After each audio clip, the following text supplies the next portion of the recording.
مساء الفل والهنا والسعادة والطاقة الإيجابية عليكم مشاهدينا الأعزاء في برنامجكم قعدة أصحاب مع رشا. معاكم رشا إسماعيل من قناة الحدث اليوم. احنا كنا بنتكلم عن مثلث السعادة. مثلث السعادة عبارة عن العقل والجسم والقلب والروح. عشان نوصل للسعادة لازم نغذي الثلاث أجزاء دول. نبتدي بالعقل. العقل بنبتدي بيه إن احنا بنقرأ كتاب بنحبه، نزود ثقافتنا، بنقرأ حاجة بتزود السعادة.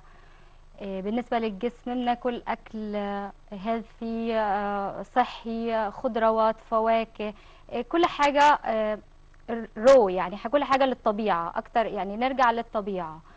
نمشي نص ساعة في اليوم، دي من ناحية الجسم.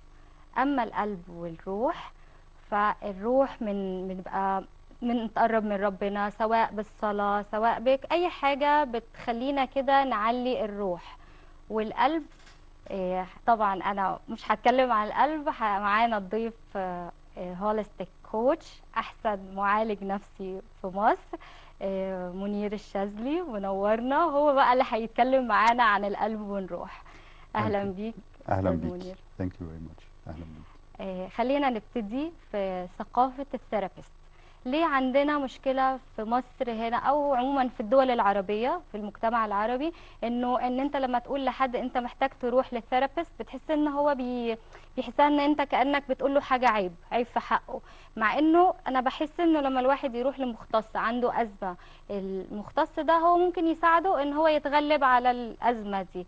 فليه يعني ليه عندنا المشكلة دي؟ إزاي يعني نوعي الناس ان احنا لو عندنا مشكلة نروح لحد مختص يعالجنا نفسيا؟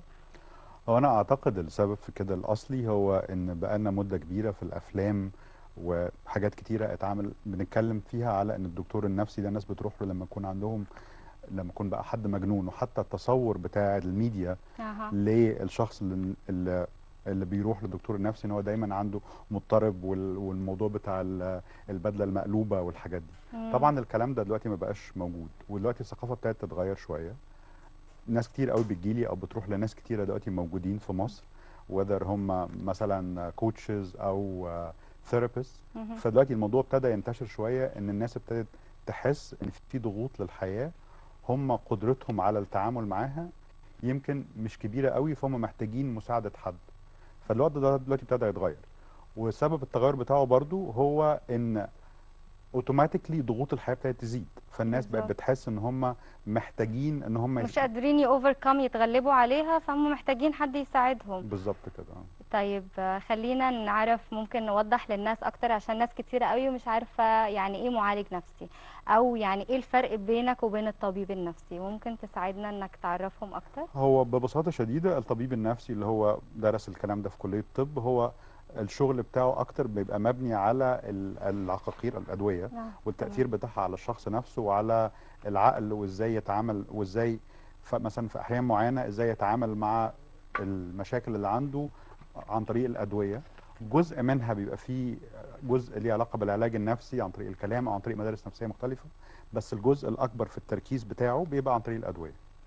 المعالج النفسي اللي هو بقى ثيرابيست، او حتى لو احنا اتكلمنا دلوقتي على الكوتشز دلوقتي، بيبقوا ناس بيحاولوا ان هم يساعدوا الشخص في التعامل مع الازمات بتاعته او التعامل مع الضغوطات اللي هو بيمر بيها في حياته، بس مش عن طريق الادويه، عن طريق ان هم يعملوا بقى الثيرابي.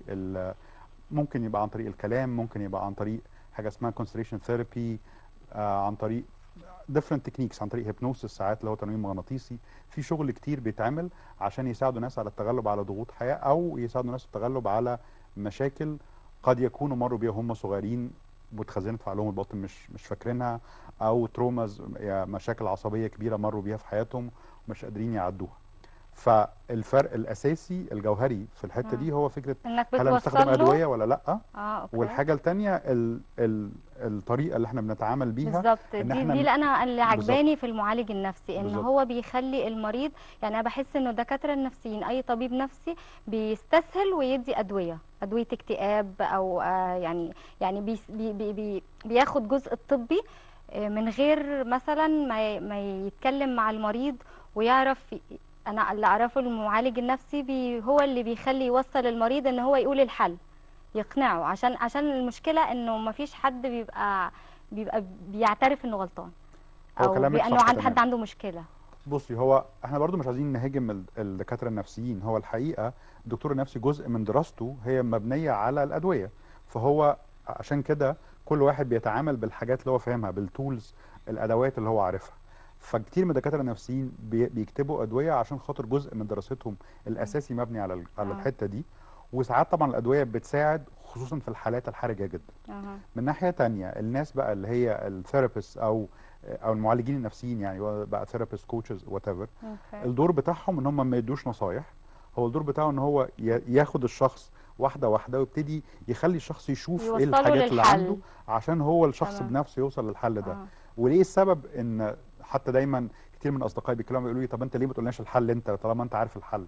اول حاجه ان انا مش دايما اكون عارف الحل، مش اه. دايما انا كمنير الحل بتاعي انا مناسب لرشا او اها. مناسب لحد تاني، مم. ده حاجه. مهم. الجزء التاني هو ان لما الشخص بيوصل من نفسه للحل بيبقى بيبقى عنده نابع منه فبيسهل، يعني بيبقى سهل قوي ان هو ياخد القرار. بيبقى عنده اللي الالتزام. انا اللي انا اللي انا بالظبط كده. بحسه انه لما حد يبقى عنده مشكله لازم هو اللي ياخد قرار من جوه نفسه، يعني قرار يبقى من جوه نفسه ان هو فعلا لازم يحل المشكله دي. انا معاكي تماما. عشان كده حتى ساعات ناس بتجيلي وتقول لي، مثلا واحده مثلا تكلمني تقول لي انا عندي بنتي عندها مشكله كذا كذا كذا، ازاي نضحك عليها وخليها تجيلك؟ فبقول لهم لا، لو حد مش عايز يجي يبقى مم. هو وجوده كنا نضحك عليه ونجيبه، ده مش اه. هيحل المشكله. هو الفكره ان اه. لازم الشخص يكون من جواه اه. نابع منه هو ان اه. هو عايز يشتغل على نفسه اه. وعايز يبقى احسن. مم. عشان لو هو الحته دي عنده مش كفايه مم. ما فيش حد يقدر ياخده. يعني انا مش هقدر اشد واحد من ايده عشان طبعا احسنه، طبعا. هو بس لازم يكون عنده في الهدف ده. مشكله انه في ناس اتفضلي. بيبقى عندها مشاكل، وللاسف لما بتقول لهم حاولي تروحي لحد يعني يساعدك، تقول لك لا انا مش انا كويسه، انا مش مريضه، انا سليمه، او مثلا حد عنده ابن مثلا عنده مشكله، اقول لها مثلا ابنك عنده مشكله، تقولي لا انا ابني كويس، مع انه ابنها كل الناس بتشتكي منه، يعني عنده مشكله، حاولي تساعديه عشان حرام ما يبقاش مجرم، يعني ما يبقاش اللي هم اللي يعني بعد كده هتبقى في مشاكل. احنا طبعا. هنتكلم بعدها، يعني اكيد هنتكلم في الموضوع ده. خليني اقول لك على حاجة تانية. بلاقي ناس كتير قوي بتتعرض لوفاة حد قريب كوالد، او يعني مامته او باباه حد بيتوفى له، وبعد كده مش بيقدروا يطلعوا من الموضوع ده، بيبقوا قاعدين سنين كاملة، يعني مثلا حوالي 6 سنين، وتقعد معاها تلاقيها في نفس الكآبة. هي مش قادرة تأوفركم الموضوع ده وتتغلب عليه، ومش قادرة تنساه، وتقعد معاها تحس انها حزينه على طول، وتقعد تقولي انا في جزء مني مات. طب نحلها ازاي؟ يعني نساعدهم، احنا هنا عشان نساعد الناس اللي عندها مشاكل. فلاحظتها كتير قوي بالنسبه للناس اللي بيتوفى لهم حد قريب منهم. هو طبعا أنا دايما لما بتكلم مع ناس بقول لهم احد اهم اسباب الاكتئاب في وجهه نظري مم. آه، جانب منهم هو العلاقه مع الاهل ان فيها مشاكل، اوكي. والجانب التاني الموضوع بتاع ان ممكن يكون حد توفى له، حد قريب منه وما قدرش يتعامل مع الوفاه دي بالشكل المناسب. احنا للاسف ثقافتنا مهم. ما عندهاش هذه القدره في التعامل مع حالات الوفاه. احنا دايما هو ايه، لما الشخص يعيط تقول لا ما تعيطش ومش عارف ايه، ونحاول نشغله ونحاول نخليه يعني يعمل لازم حاجه والكلام. نعيط، لازم نطلع طبعا دي حاجه لازم اساسيه نطلع جدا. كل حاجة. اه. يعني حتى بيقول لك في علم النفس ان انت تقعد في أوضة، لو انت خايف ان انت تعيط قدام الناس او مش عايز دموعك وتحس ان انها ده ضعف، تقعد في مكان وتصوت، يعني او تقعد تعيط تطلع الحاجة دي. خليني اضيف لحضرتك على حاجة، ان دراسات اتعملت للناس اللي عندها كانسر، اتعملت على دراسة على 2500 شخص، وشافوا الهيستوري بتاعت الناس دي، ولقوا فعلا ان هم تعرضوا من 5 ل8 سنين لشوك، صدمة، وما عملولهاش ريليس. فيعني يا جماعة يعني لو عندكم اي مشاكل او كده you have to release it، طلعوها بره، طلعوها بعياط، بان انت تشكي لحد مختص. بلاش نشكي للناس عشان الناس مش ناقصة. يعني انا لما حد هيشكي لي وانا مش عارف اساعدك، بالعكس انت بتديني شوية انرجي نيجاتيفيتي فهتدمريني انا، وانت كده كده انت متدمرة، فانت يعني محتاجة حد يساعدك. فدي يعني دي الوظيفة بتاعت الثيرابيست، فلازم يعني حد عنده مشكلة لازم يريليس ات. وانا متفق معاكي. هو كمان الحته بتاعت ان فكره كمان ان ساعات لما الشخص مثلا بيعيط يقولوا لا والعياط ده بيعذب الميت والكلام الغريب، ما اعرفش الكلام ده ما فيش ليه اي سند حتى ديني في الموضوع. هو الحقيقه ان احنا الناس اللي ما بتعرفش تزعل ما بتعرفش تفرح بعد كده، لان لو انا ما قدرتش ازعل فانا في حاجه في قلبي بقفلها، يعني ازعل بضمير وافرح بضمير. بالظبط كده. طب ليه عندنا مشكله، معلش هقطعك في حته انه احنا لما بنضحك يقول لك لا لا لا ما تضحكش يعني هيحصل شر، يعني ليه كده؟ ليه الثقافه دي؟ والله انا مش عارف، انا يعني انا فعلا دي من الحاجات اللي انا مش فاهمها. انا متخيل ان مهم قوي ان الشخص يكون عنده القدره ان هو يبقى سعيد. احنا دلوقتي ما بقيناش بقى، مش من الطبيعي ان احنا نخرج في اماكن تلاقي ناس بتضحك للاسف. للاسف انا والله لسه كنت بقول لحد من صحابي ان انا بمسك التليفون نفسي اكلم حد يفرحني مش لاقيه، فاللي هو خلاص حتى التليفون مش قادره. كل الناس بقت مكتئبه، كل الناس بقت متشائمه. هنعمل ايه طيب؟ ما انا اعتقد في الحكايه دي الموضوع نساعدهم ازاي؟ هو طبعا زي ما اتكلمنا، هو الفكره بتاعت ان لازم التعامل مع الوفاه دي تبقى حاجه مهمه جدا وناخد وقتنا فيها. تمام. ولو احنا مش قادرين، لو احنا حاسين ان لسه في حاجه في قلبنا مقفوله، او لو حاسين ان طعم الحياه، ودي حاجه مهمه قوي، طعم الحياه اتغير من ساعه ما شخص معين مات، يبقى لو انا استمر الموضوع ده معايا مثلا 6 شهور سنه، يبقى غالبا محتاج ان انا اروح لحد. دي حاجه مهمه كده 6 شهور لسنه غالبا. اوكي. من ناحيه تانية في رايي الشخصي العلاقه مع الاهل ده يعني انا جزء كبير قوي من شغلي مبني على الموضوع ده. الناس اللي ما عندهمش علاقه كويسه بابوهم وامهم، وعلاقه كويسه معناها حاجه مهمه قوي، معناها ان انا قلبي مفتوح ليهم. يعني ايه قلبي مفتوح؟ لما انا بقول الناس قلبي مفتوح الناس بتبقاش فاهمه يعني ايه قلبي مفتوح لابو وامي. ما انا بكلمها كل يوم وبسال عليها، ولما يعوزوا حاجه بجيب لهم طلباتهم. هو ده هو، وهم فاكرين ان حتى لما ربنا بيوصل الانسان بوالديه يبقى المفروض الواحد يعمل اللي عليه وخلاص. تأنيب الضمير على طول تحس انك مقصر. بالظبط. انما الحقيقه لا، الحقيقه ان انا اكون علاقتي بابويا وامي فيها حب، فيها ود، انا حاسس ان انا وفيها، وكل الكلام ده مبني على ان هم فوق وانا تحت. يعني برضو جزء مهم قوي ان انا ما بقاش انا اللي مفترض مسؤوليه ابويا وامي، وان هم يا عيني كبروا مش عارفين يفكروا فانا هتعامل بالنيابه عنهم وانا للاسف بتحتاج كل الكلام ده طبعا ده بيعمل انتانجلمنت، بيعمل تشبيكات غلط في علاقاتنا مع اهالينا. لان انا المفروض الاب والام فوق وانا تحت. لو انا فجاه بقيت فوق ابويا وامي، دورك ما بقاش دور الاب، الابن او الابنه. فانا هنا ما بقاش ليا اب وام. فده اوتوماتيكلي بيعمل مشاكل. حتى في ناس بتبقى بيقول لي انا علاقتي بابويا وامي كويسه جدا، انا على طول بعمل لهم كل حاجه هم عايزينها، على طول مش عارف ايه. معلش هنقطعك ونطلع فاصل، ابقوا معنا.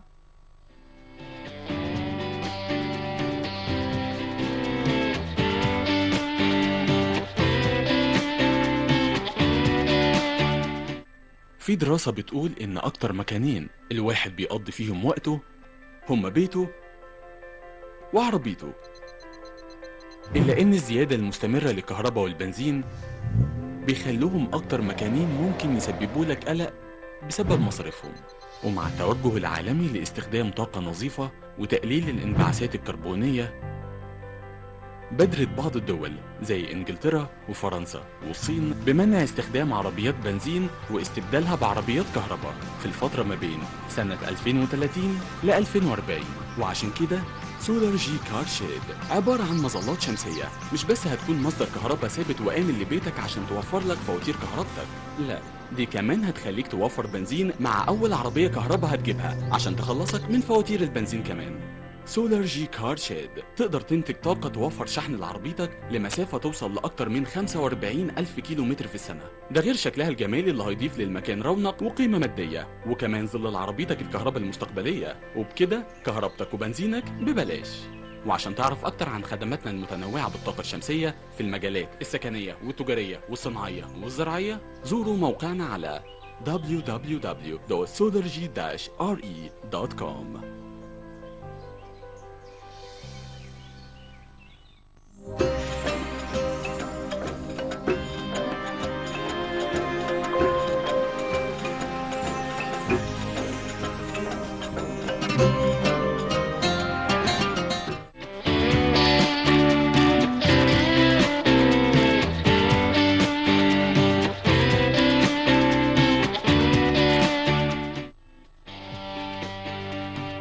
ورجعنا لكم بعد الفاصل مشاهدينا الاعزاء، وبنكمل موضوعنا المهم جدا عن العلاقات الاسريه.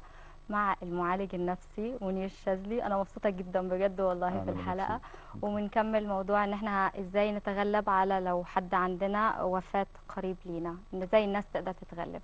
فهو زي ما قلت لحضرتك الفكره بتاعت ان احنا محتاجين ناخد وقتنا في الموضوع ده، ونعرف ان لما احنا بناخد وقتنا اوتوماتيكلي قلبنا بعد شويه هيبتدي يفتح، فنقدر ان احنا نتعامل مع الحياه بشكل كويس. بالظبط. وجزء مهم في الموضوع ده برضو هو الاكنولجمنت، اللي هو الاعتراف اللي بيني وبين نفسي ان الشخص ده مات. لان في ناس كتير قوي لما حد بيتوفى ما للاسف بيبقوش قادرين يعترفوا لنفسهم ان هو مات. دي حقيقه. جزء من الاسباب ده ساعات بيبقى فيه شعور بالذنب ناحيه الشخص اللي توفى، انا كان المفروض اقرب منه، كان المفروض ان انا مش عارف ايه او كده. انا قصرت في حقه، بالظبط انا كده. انا هو كان محتاجني بس انا ما كنتش فاضياله. تأنيب الضمير ده بحس ان هو ده شيطان اكتر ولا دي ايه؟ مشكله كبيره جدا. اعوذ بالله من الشيطان الرجيم. بالظبط. ومن ناحيه تانية برضو ساعات بيبقى الموضوع ليه علاقه ان انا علاقتي مثلا بابويا وامي كان فيها مشكله، وهو فجاه مات. فانا زي ما اكون جات لي شوك ان انا يا نهار اسود، طب انا كده علاقتي بيه هتفضل طول عمرها، يعني مش هتفضل طول طب عمرها، ونحلها ازاي؟ هتستمر عشان كده. انا اعرف ناس عندهم نفس المشكله وهم مستمرين، يعني هم مستمرين بدور الضحيه. هو الحته دي بالذات محتاجه بقى ان هو استعانه بحد متخصص. احنا قلنا لو زادت يا جماعه، لو زادت فتره الاكتئاب عن ما بين 6 شهور لسنه، يبقى احنا كده محتاجين للثيرابيست معالج نفسي يساعدنا. وفي الحاله دي الفكره ان احنا مش هنغير حاجه من اللي حصل، الفكره ان اللي حصل ده احنا ممكن نغير نظرتنا ليه. يعني بقى النظره ايجابيه مثلا. في حاجه اسمها اكشن اللي هو الفعل نفسه، وفي حاجه اسمها نظرتي ليه عامله ازاي. فضرب لحضرتك مثلا دلوقتي مثلا انا بابايا ما جاش اليوم اللي انا كنت فيه بمثل مسرحيه وانا طفل صغير، فاوتوماتيكلي ايه اللي هيحصل؟ ان انا هقول بابايا ما جاش فاكيد هو ما بيحبنيش. الاكشن نفسه ده انا ممكن اخده وابني عليه الستوري بتاعت ان هو ما بيحبنيش، فافضل انا عندي مشكله مع ابويا. انما ممكن لو انا فهمت حاجات ليها علاقه بالاكشن ده، ان قد يكون الاكشن ده السبب فيه، الفعل ده السبب فيه، ان مثلا بابايا ساعتها كان عيان، كان مريض. فلما انا اعرف حاجات اكتر عن الهيستوري بتاع الشخص ده، فممكن الستوري، القصه اللي انا حطيتها على الفعل اللي هو عمله تتغير، اغير وجهه نظري عشان اساعد نفسي. بالظبط كده. طيب بالنسبه احنا فاضل لنا دقيقتين كده، فنلحق نتكلم على ادويه الاكتئاب عشان انا ضدها، فعايزه اعرف اضرارها عشان الناس بيبقى صعبان عليا قوي ناس عايشه على ادويه الاكتئاب وسنين. هو انا الحقيقه ما بقتش فاهم دلوقتي فكره، دلوقتي بقى حاجه عاديه، الناس معتقده ان عادي ان الواحد يبقى ماشي بادويه اكتئاب. هو الحقيقه مش العادي، المفروض الواحد يبقى مكتئب. بيأثر على المخ صح؟ طبعا، لان هو ليها تأثير سلبي على المخ، وبعد شويه الدواء ده نفسه ما بيجيبش نتيجه، فلازم نغلي الدوز. والمشكله الاكتر ان اي دواء الجسم داخل جوه الجسم، فالدواء ده بقى ليه اعراض جانبيه. الاعراض الجانبيه دي ليها علاقه بفكره النمنس، ان انا كشخص نفسه زي ما اكون بتفرج على الحياه بس من بعيد، بس مش قادر اشارك. يعني في جزء من زي ما اكون يعني مش قادر ابقى جزء من الحياه. كأنها لايك فيجن، كأنها رؤيه كده، انت شايف انت عايش في دنيا تايه. انا بحسهم تايهين، بحسهم مش مركزين، بيبقوا صعبانين عليا قوي. وطبعا غير بقى الاعراض الجانبيه اللي ليها علاقه بالجسم نفسه. كل دواء في الدنيا عشان هو حاجه داخله للجسم، مش حاجه الجسم هو اللي عاملها، اوتوماتيكلي ليها دايما اعراض جانبيه. يعني احنا بننصح اعزائنا المشاهدين ان هم يا ريت يبعدوا عن اي ادويه اكتئاب. ده يفضل. وطبعا ده يجي عن طريق ان هو يروح يبتدي يشتغل على نفسه، ويشوف ايه الحاجات اللي عامله له الحته دي، اللي عامله له الاكتئاب ده، اللي عامله له. هل فعلا لما الواحد بيبقى متضايق بيقول لك اشغل نفسك، get your mind busy، اشغل عقلك في حاجه عشان خاطر ما يجيلكش امراض، ولا هو الكلمه دي صح ولا لازم نواجه مشاكلنا we have to face it؟ هو الكلمه دي زي ما حضرتك قلتي بالظبط، هو صح وغلط. هو صح ان انا لو انا سبت عقلي من غير ما اقومه او ابقى عارف اتعامل معاه، العقل هيوديني في حتت كتيره غلط. الغلط فيها هو فكره ان انا اوتوماتيكلي لو انا على طول شاغل نفسي بحاجات، فانا كده لاهي نفسي عن الحاجه الاساسيه اللي انا محتاج اشتغل عليها. الانجر بالظبط. عشان كده ناس كتير مثلا لما بتروح تبتدي مثلا ايه يموت نفسه، يروح الجيم او يلعب حديد او كده، او مش عارف يعمل حاجات كتيره، بس هو الفكره ان هو محتاج ان هو يبص على المشكله دي جايه منين ويتعامل معاها. نورتنا بجد استاذ منير الشاذلي، واكيد اكيد مش ده اول، يعني ده ان شاء الله لقاءات اخرى باذن الله، محتاجين لقاءات اخرى باذن الله ان شاء الله. ونورتنا، وكانت حلقه بجد بجد يعني رائعة. ثانك يو، ربنا يخليكي. شكرا أنا لكم اتشرفت. مشاهدينا الأعزاء، وانتظرونا الثلاثاء الجاي إن شاء الله مع قعدة أصحاب مع رشا. شكرا.